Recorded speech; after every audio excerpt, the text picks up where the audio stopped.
Nagtataka ka ba kung bakit ang mga ruta ng eroplano sa mapa ay mukhang kurbada? Kung titingnan mo ang isang mapa, madalas hindi tuwid ang mga linya ng flight.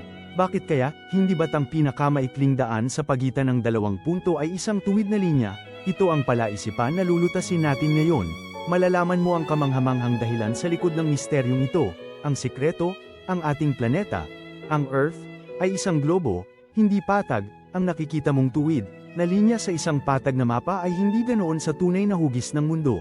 Sa ibabaw ng isang bilog, ang pinakamaikling distansya ay laging bahagi ng isang malaking bilog, na kung i-drawing sa patag na representasyon ay magmumukhang kurbada. Kaya, ang mga eroplano ay sumusunod sa tinatawag na Great Circle Routes.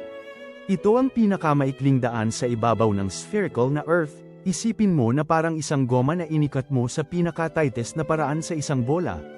Kahit mukha itong kurbada sa flat na mapa, ito ang pinakadirektang ruta. Sa paggamit ng mga rutang ito, mas mabilis nakakarating ang mga flight at nakakatipid pa sila ng malaking gasolina. Isang henyong aplikasyon ng geometry sa aviation.